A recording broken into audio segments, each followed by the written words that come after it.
you ready to go beyond the basics of marketing?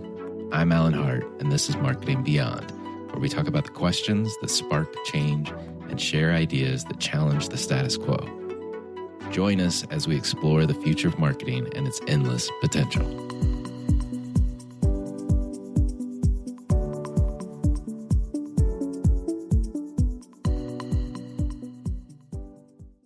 Today on the show, I've got Mary Cleary. She's the VP of Marketing, Communications, and Public Policy at Neara. Neara is an AI-powered infrastructure modeling platform that helps utilities prevent outages and increase transmission capacity. The company was recognized as one of this year's Time's 100 companies for their work helping utility companies across the globe prevent power outages. Under Mary's leadership, Neara has expanded beyond its headquarters in Australia and has established major presences in Europe and the US. On the show today, we talk about what marketing looks like at Neara, as well as this combination of marketing and public policy and how that works in her role as the VP. We look at the differences and complexities of marketing in a regulated industry, as well as the complexities around international scope of marketing activities. We also have a really interesting conversation about AI, and they're both using AI as well as marketing the AI in their solution. And you don't want to miss this episode with Mary Cleary. Mary, welcome to the show. Thanks, Alan. Pleasure to be here, and thanks for having me. Yeah, no, I'm excited to talk about what you're up to in the company, et cetera. But before we get there, I love dogs. I have 2 rescues myself, and I hear you love dogs and dog rescues, and I'd love to hear your story. Yeah, absolutely. You are in great company. I am a massive dog lover, and turns out I also have a massive dog. He's a 150-pound Bernese Mountain Dog, so he's a gentle giant and a total goofball.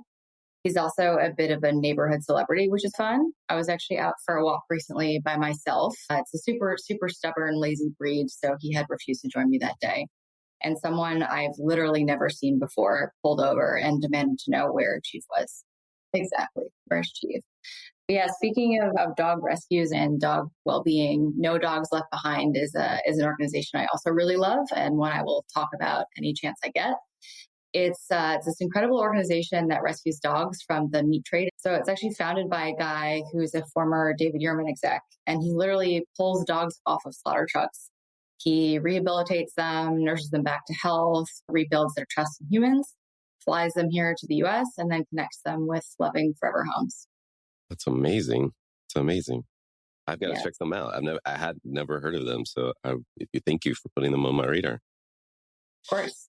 I don't even know how we transitioned from dogs to marketing, but we'll get there. What has been where'd you get your career start, and what's been your path to Neara? So in a nutshell, it is quite nonlinear and non-traditional. So I technically started my career as a banker who was trying to get into venture. And as I was building my operating chops, I realized that I really love being an operator, and specifically a marketer.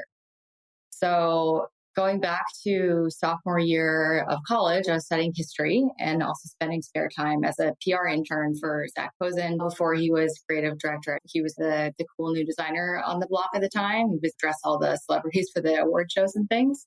I signed up for this elective class that was only 2 credits. And I thought, this will be a fun little detour for my major. And little did I know that I would work harder there than in any other class. So it was taught by Lawrence Lenihan, who is one of the most impressive humans I know and a really big early career influence for me. He's also the founder of the now massive venture fund called First Mark. And actually the following year, he changed the class to juniors and above, but I like to think that wasn't because of me. But the assignment was to start a quote unquote Web 2.0 startup, which makes me feel 10,000 years old. But alas, that's what me and my class project team did. And we actually had some modest success and won some customers. And I think that's when I developed a masochistic love of building new things. And the problem was I didn't know anything about growing a business or finance or raising money. So despite a little bit of success there, when it was time for graduation, my parents were essentially like, wow, we're so proud of you. That's so cute. Get a real job. So then I went off to banking and subsequently corp dev, or basically in-house M&A. that looked like lots of 100-hour weeks, lots of pasting logos on slides. But I also met a ton of incredible people. And in all seriousness, I learned all about company valuation, the dynamics that move markets. And so here I am regularly digging around data rooms and acquisition and funding processes, and I'm getting this direct exposure to the kinds of questions that investors want answer to before they write a big check. So I'm starting to see how powerful brands aren't just memorable, but that they're actually much more valuable in dollar terms. And at this point, I'm starting to fall in love with marketing from afar. So then next chapter is I make my transition to operating roles. I had started to interview with some different VC funds, but I was disheartened that they weren't going to be partner track. So I really didn't have enough experience to be considered at the principal or above level. So I basically would have been going back to the venture version of an M&A analyst and then have to round trip. So I said, all right, I'll go try on some operating roles. And in retrospect, which actually isn't that surprising given my early startup dabble, I absolutely loved it. And that's when I really fell in love with marketing in practice and when it officially became part of my remit in some way, shape, or form, starting with product marketing initially, morphing out to more of a generalist approach, and then building marketing functions for the first time. And I really love marketing because it's a perfect mix of left and right brain for me. I think of myself as very analytical. I like to say I think in tables, which is helpful for structuring and kind of planning programs and bringing rigor to how you measure things. But I'm also a positioning nerd, and I get so much satisfaction of getting that. I love it. I love it. And I've never heard of somebody say, I think in tables, but I think maybe that's from all the pasting stuff on slides as well. Everything needs to be aligned up just right in my mind. That's the case. Yes. I think anybody that has spent that much time in PowerPoint, whether you're a consultant, a banker, whatever it is, everyone knows what I'm talking about. Awesome. That's quite the journey. And you've actually been, I don't know how, I should probably go back and count at some point, but there's been a number of folks that I've talked to that have gone from banking to marketing. And at least the ones I talked to, that you included, they make great marketers. I would love to talk a little bit more about your company, Neara, and what's the company's scope? What do you guys focus on? All that kind of stuff. Yes, fast forwarding all the way ahead to Neara today. Neara is a predictive infrastructure modeling software that helps electric utilities be more proactive about all the things they need to do to keep the lights on. So even as demand for electricity exceeds what existing infrastructure was actually built for, and as severe weather continues to cause more outages. So every day, most of us see distribution poles, transmission towers that actually enable that electricity we all take for granted. And utilities who own that equipment are responsible for that across massive areas, like I'm talking several thousands of miles. And as evidenced by the many news headlines suggesting as such, there is so much that can and does go wrong. So sadly, that equipment can cause catastrophic wildfires and power outages that are inconvenient at best.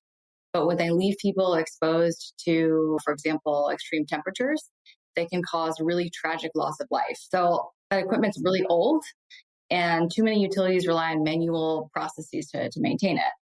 Then there's also the fact that they're subject to these kind of Byzantine rules and regulations that actually limit how fast they can move to correct major issues.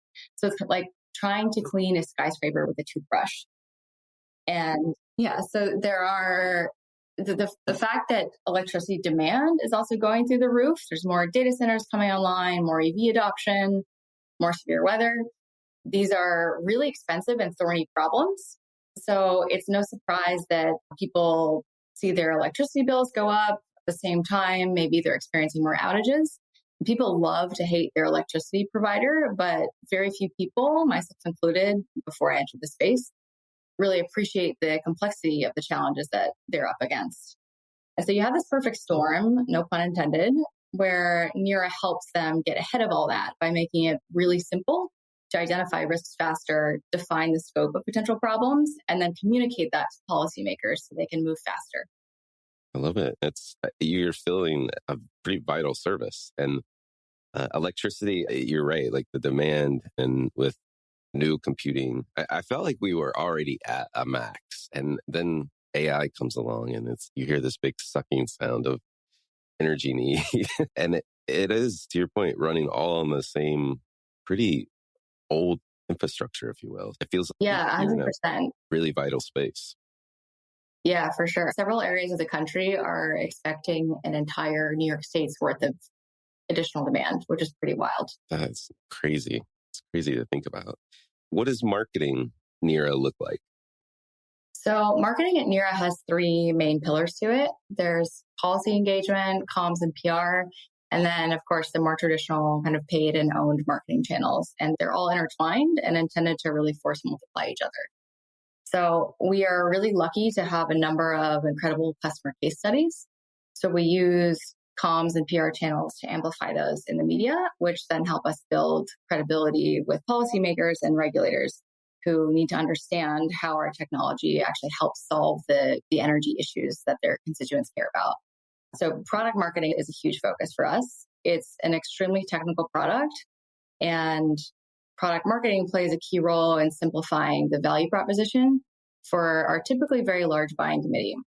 So early on, a really big takeaway for me in joining Neara was that once prospects see the demo, they're beyond impressed. But given we were new to both the US and European markets, it wasn't exactly easy to actually get people to the demo. So we made it a priority to really capture and bottle what I call demo magic and push it all the way up to top of funnel, making it really visible early on in the buyer journey. And that's the role that product marketing plays. We also have an advantage in that it's such a visual product. So because we're modeling whole networks, I would even go as far to say that even just watching footage from the platform can really instill a sense of calm and control. We also have an amazing designer who really brings that, again, demo magic to life in short GIFs and even static images and in paid channels, for example, when you have 1 second or less to capture people's attention. Then thought leadership is also a really big piece here. Won't surprise you, but the energy industry is extremely dynamic. And because we're a product designed to help solve these existential challenges that impact policy and consumers in a time when there are so many unanswered questions, we have a really strong point of view on how that should all shake out. Then zooming out to the demand gen engine, I often describe it as a wrapper that we put around all the product marketing and thought leadership to make sure we package it appropriately. And LinkedIn has been a really successful channel for us in demand gen across both paid and organic. So a current focus there is we've been building some good muscle on how we aggressively test different variables and encouraging prospects to convert. And then, as you can imagine, because our ICP is so targeted and we know exactly who we want to work with, ABM makes a lot of sense for us. And that's a really important part of our go-to-market motion. Ops, too, is very much embedded in the fabric of our overall go-to-market, not just in marketing, but from pre-sales all the way through to customer success. And that really helps us tightly align marketing and sales, especially. So, for example, in our ABM funnel, we're looking at the stages we've identified from identified target to someone who's actively engaged. And we share accountability across sales and marketing for interrogating who's moving from one stage to the next. And obviously at Neara, we talk quite a bit about infrastructure. And I view ops as essential infrastructure for the go-to-market team. So when you have lots of people running hard at opportunities in both sales and marketing, you got lots of deals in flight, initiatives, cross-channel campaigns. It is really easy for things to fall off the rails and end up in a situation where you look behind you and you're like, I think that went well. So I often think of ops as keeping the wheels on the bus. And I'm really grateful that we were able to invest in that function early in our expansion journey. And then just culturally, I would say giving each other feedback is really important on the marketing team. So we all work hard. And when you look at something long enough, it's really easy to convince yourself that it's whatever you're working on is the greatest thing in the world. And that being true, at least in my experience, there's nothing like a fresh set of eyes. So sometimes bringing in a third party. And actually, a quick shout out I'd like to give to a community for marketers called Exit 5. They do these roasts, and there are these amazing live sessions where you can share a landing page or an ad or whatever the theme of the session is. And they'll give you some pretty hardcore live feedback with an audience. Sometimes it's lots of third parties at once giving you live feedback with no context. And sometimes that's a really powerful way to adjust your own perspective. That's awesome. I haven't heard of that either. So you're like a source of all kinds of little nuggets today. So I'm going to have to check out Exit 5 as well.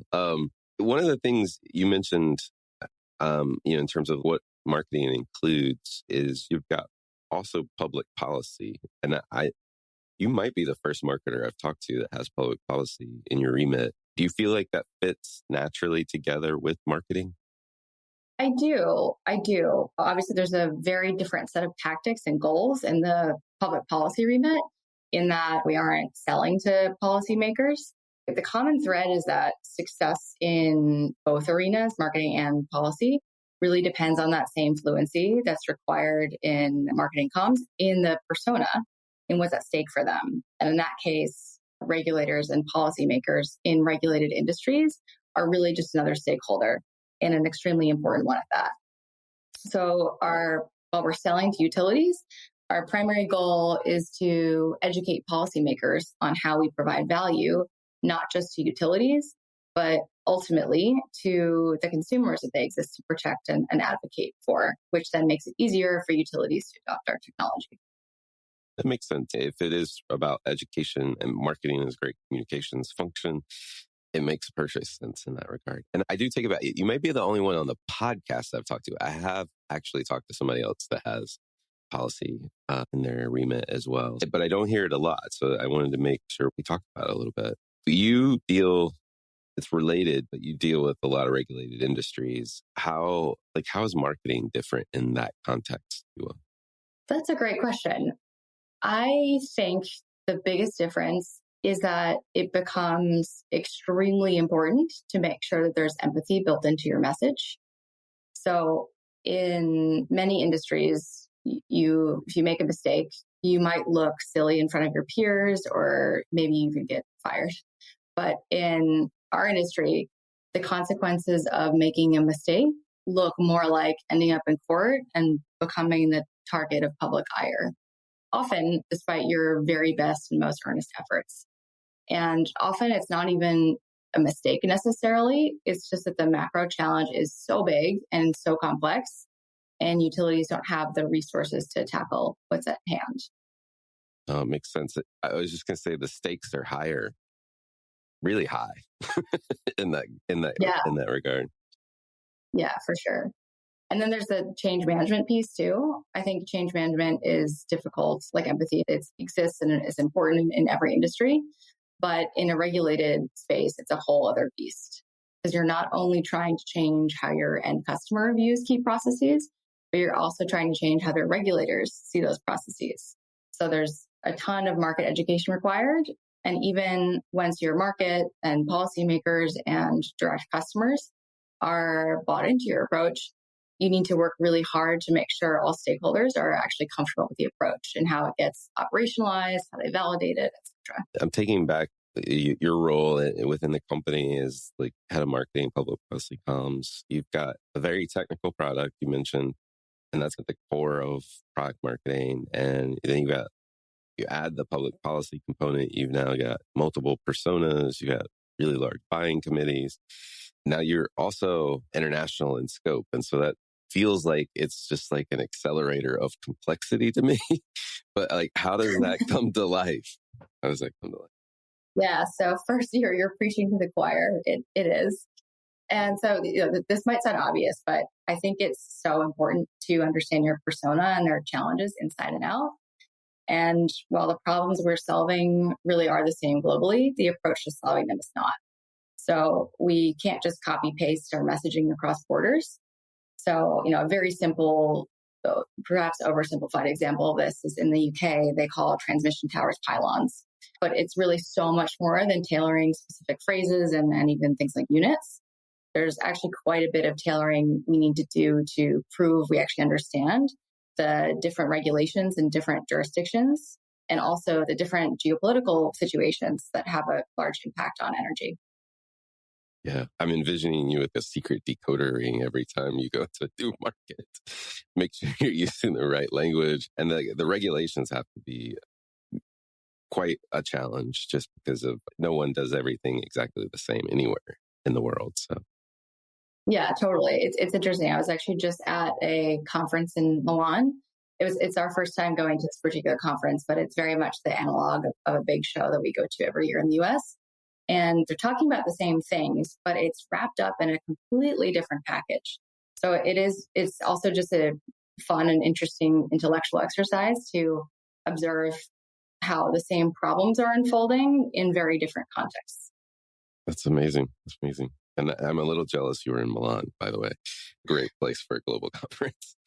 It sure was. We ate a lot of pasta. Yeah. Well, AI is everywhere in marketing. It's everywhere in the world these days. And my understanding is you have both products that leverage AI and that you're using some AI in your marketing.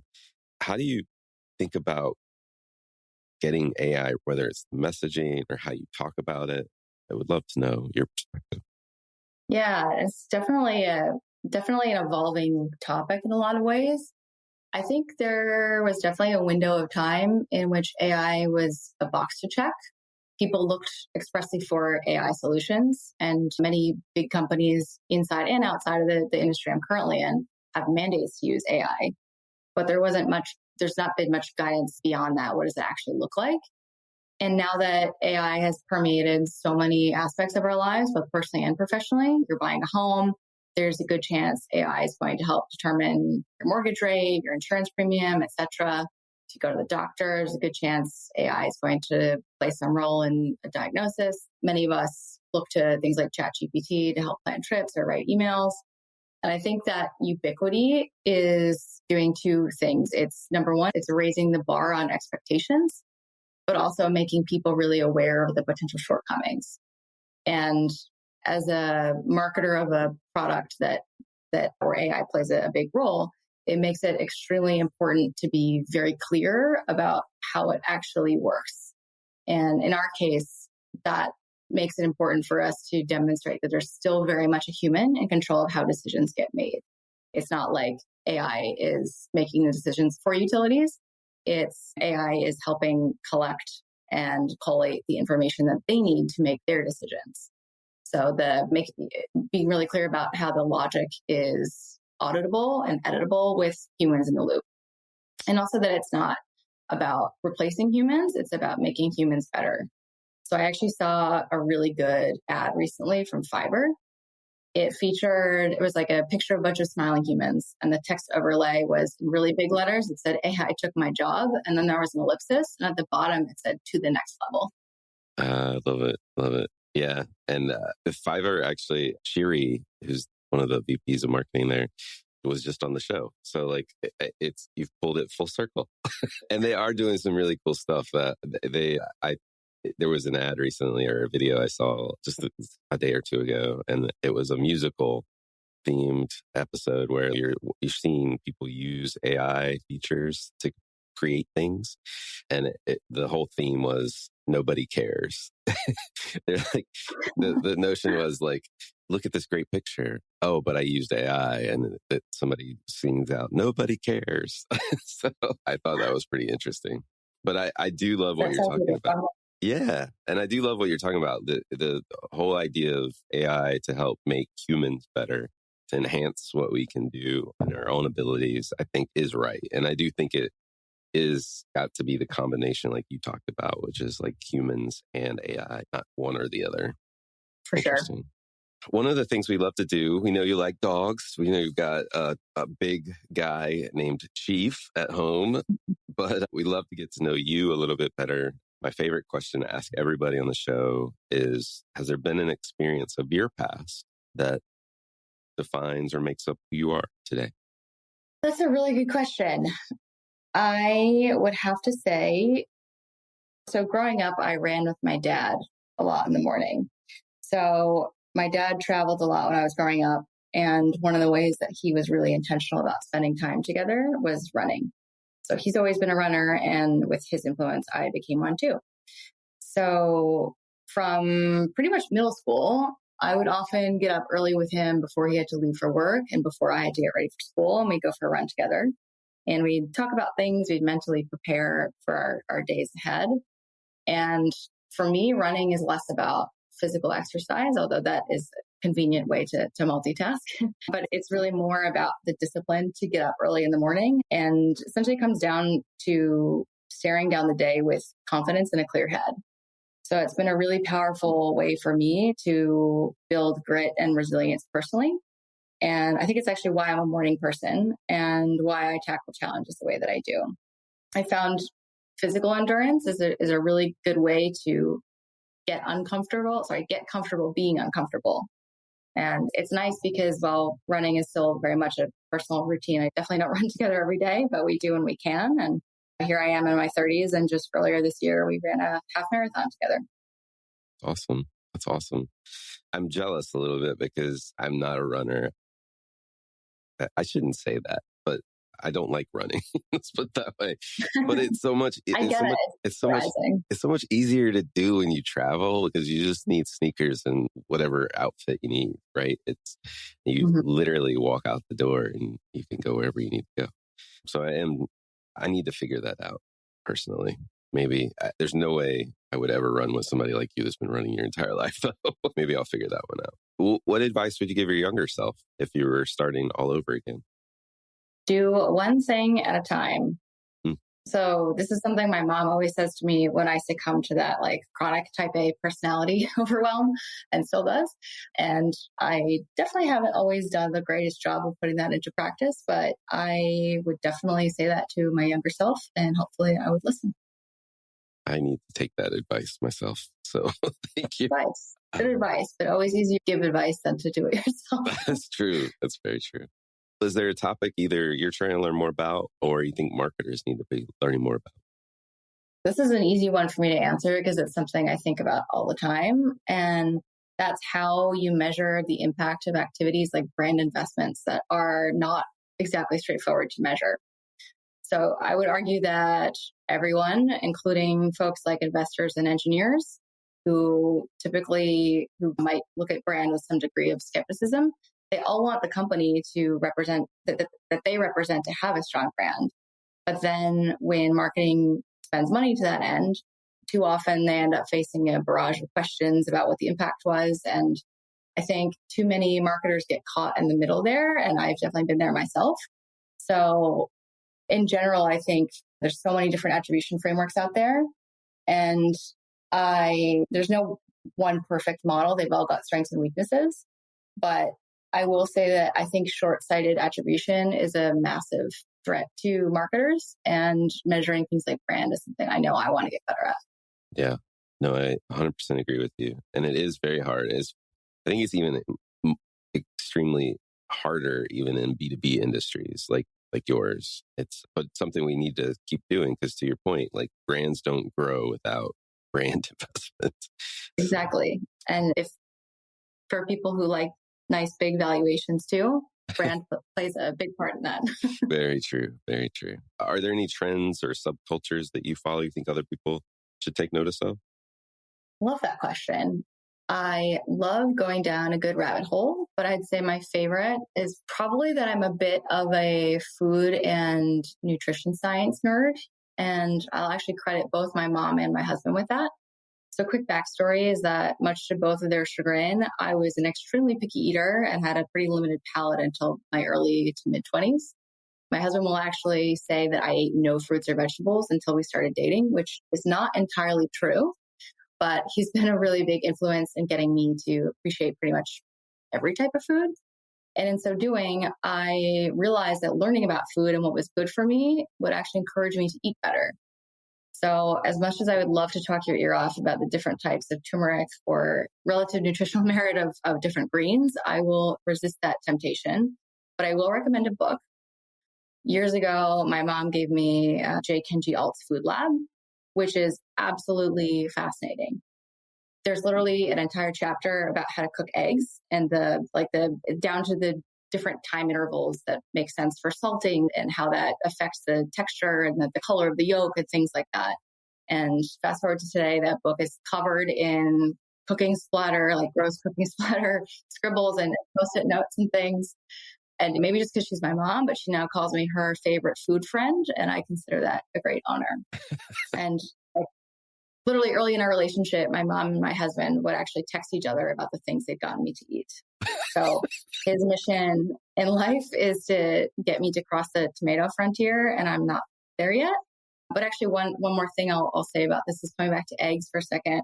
I recently had a shaved cured egg on a pasta, and it was absolutely life-changing. And I've been meaning to try that for a while, and maybe I will do this weekend.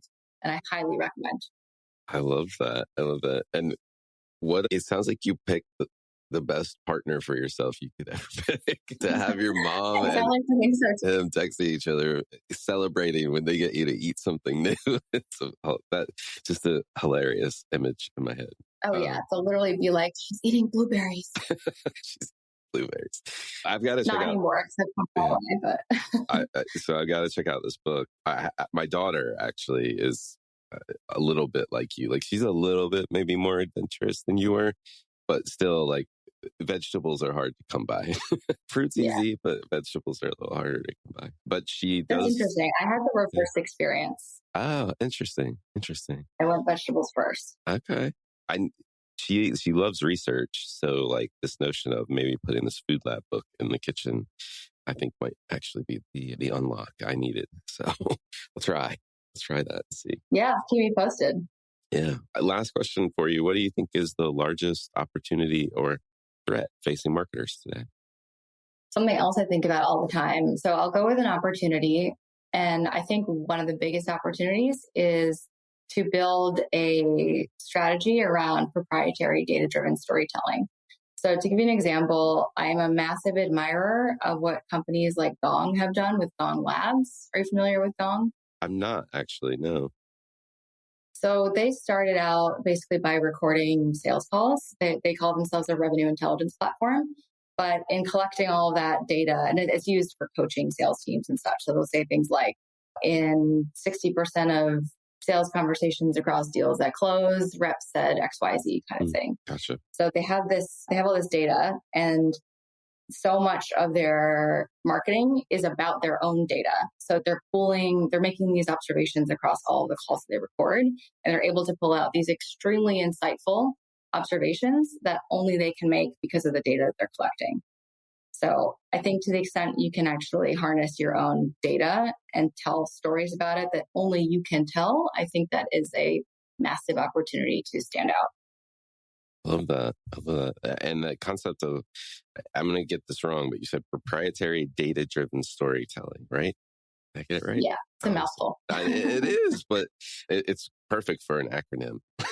So yeah, exactly. Because we all need more acronyms. Yeah, exactly. PDDS. Yeah. Or you could hyphenate the data and it just be PDS, but I don't know if that makes any sense. Yeah, I like that. Simpler. That's my gift to you. PDS is your new thing. Mary, it's been fantastic getting to know you and learn more about what you're doing at Neara. So thank you so much for coming on the show and sharing all your ideas. Thanks so much, Alan. Pleasure speaking with you. This was super fun. The views, thoughts, and opinions expressed are the speaker's own and do not represent the views, thoughts, and opinions of Deloitte. The material and information presented here is for general information purposes only and does not imply endorsement or opposition to any specific company, product, or service.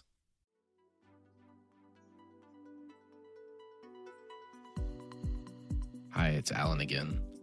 Marketing Beyond is a Deloitte digital podcast. It's created and produced by me with post-production support from Sam Robertson. If you're new to Marketing Beyond, please feel free to write us a review and subscribe on your favorite listening platform. I also invite you to explore the other Deloitte digital podcasts at deloittedigital.com/us/podcast and share the show with your friends and colleagues. I love hearing from listeners. You can contact me at marketingbeyond@deloitte.com. You'll also find complete show notes and links to what's discussed in the podcast today, and you can search our archives. I'm Alan Hart, and this is Marketing Beyond.